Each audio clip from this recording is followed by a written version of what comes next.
Bonjour, bienvenue à tous sur ce tutoriel vous présentant la manière dont vous allez pouvoir gérer vos images sur notre plateforme WideUp. Commençons. La première chose à faire, bien sûr, est d'être connecté sur le site.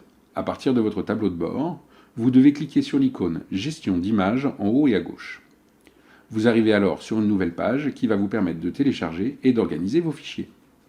La première chose à faire est de créer les différents dossiers correspondant aux galeries que vous voulez créer sur votre site. Pour cela, on clique sur l'icône Dossier plus. Une petite fenêtre apparaît dans laquelle nous allons indiquer le nom choisi pour le dossier, ici Paysage. Attention, le nom que vous indiquez est important car c'est celui qui sera utilisé pour nommer votre galerie sur votre site internet.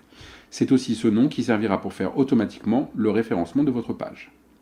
En dessous, vous avez une case description. Ce champ n'est pas obligatoire, mais si vous faites le choix par la suite, c'est ce texte de présentation qui sera inséré au-dessus de vos images sur votre galerie.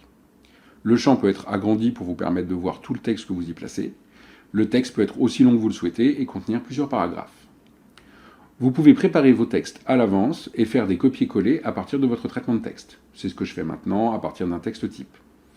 La mise en page du texte sera traitée dans un second temps lors de la création de site. Nous vous proposons deux options supplémentaires pour les dossiers. La première, rendre le dossier invisible sur votre site.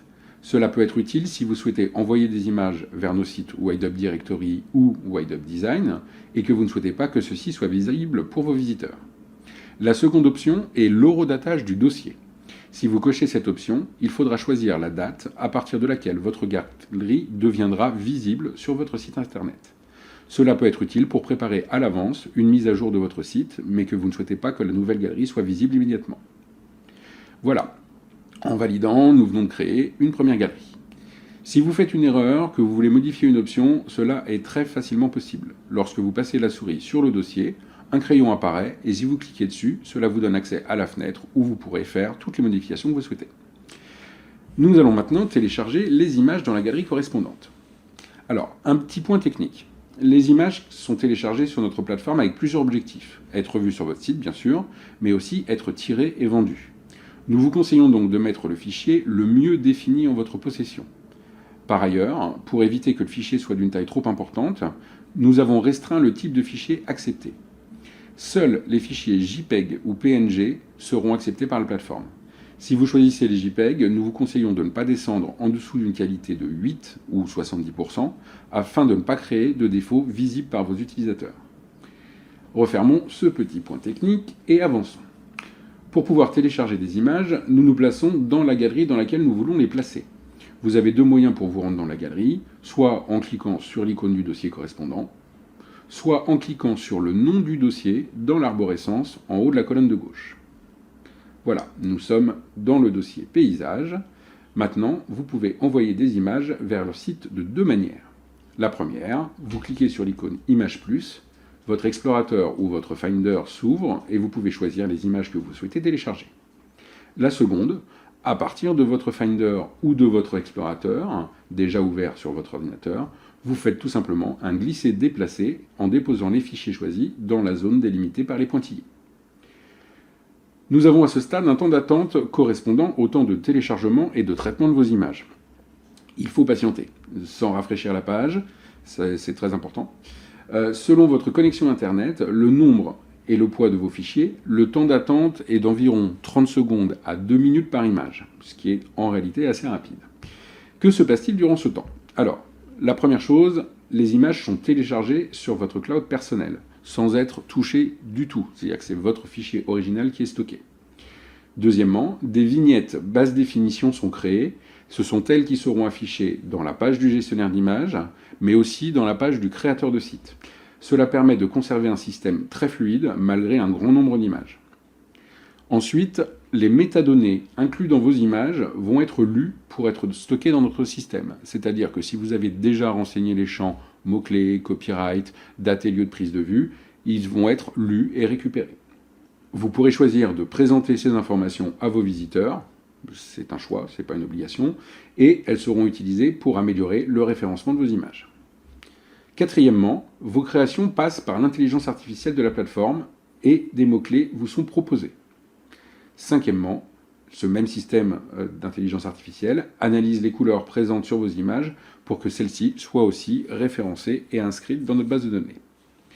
Nous travaillons en multitâche et donc cela ne prend pas spécifiquement plus de temps que d'envoyer les fichiers à un autre utilisateur sur Internet. Voilà, les images ont été téléchargées. Nous sommes ici dans la galerie de paysages. La seule chose qu'il vous reste à faire avant de pouvoir passer à la suite, et qui est la plus importante, c'est de choisir quelle est l'image que vous préférez pour être la couverture de votre galerie, c'est-à-dire l'image qui sera mise en avant pour représenter le contenu de votre galerie. Par défaut, c'est l'image qui est arrivée en premier sur notre système qui a été sélectionnée comme image de couverture. Pour en changer, vous devez cliquer sur l'image favorite et dans la partie propriété, vous cliquez sur le bouton choisir cette image comme couverture. Regardons maintenant en détail les informations de chacune de vos images.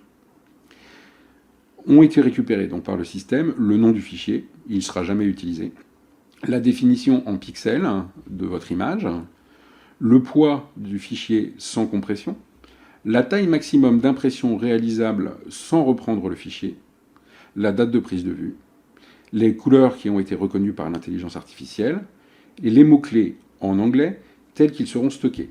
Nous reviendrons sur les mots-clés dans un instant. Nous avons ensuite des champs sur lesquels vous allez pouvoir intervenir. Le titre de l'image, qui par défaut est le nom du fichier, mais que vous pouvez rendre plus intelligible pour vos visiteurs si vous souhaitez leur donner cette information. Les mots-clés contenus dans les métadonnées que vous pouvez ajouter ou supprimer. Voilà, là par exemple, j'enlève un mot-clé qui avait été préalablement indiqué. Et si je veux en mettre un nouveau, il suffit que je le rentre dans la case, je valide, et voilà, le mot-clé a été traduit en anglais et ajouté à la base de données. En dessous, vous trouvez les mots-clés proposés par l'intelligence artificielle. Par défaut, ils sont acceptés, mais vous pouvez les désactiver à votre convenance. En dessous, le lieu de prise de vue. Voilà, donc ça, ce sont toutes les informations qu'on retrouve pour chaque image dans la partie propriété des images. En dessous, vous avez une autre partie qui est la partie copyright. Par défaut, le système va le régler avec tout droit réservé pour indiquer à tous les moteurs de recherche que cette image n'est pas libre de droit et donc que les utilisateurs n'ont pas le droit de les utiliser librement. Nous indiquons comme auteur le nom que vous-même avez indiqué lors de votre inscription ou votre pseudonyme artistique si vous en avez donné un. Si vous le souhaitez, vous pouvez faire des modifications sur des informations directement sur votre profil. Voilà, le tutoriel est à présent terminé. Vous pouvez regarder les suivants, notamment celui qui concerne la gestion des textes ou articles, ainsi que celui qui traite de la création de sites. À bientôt sur WideUp.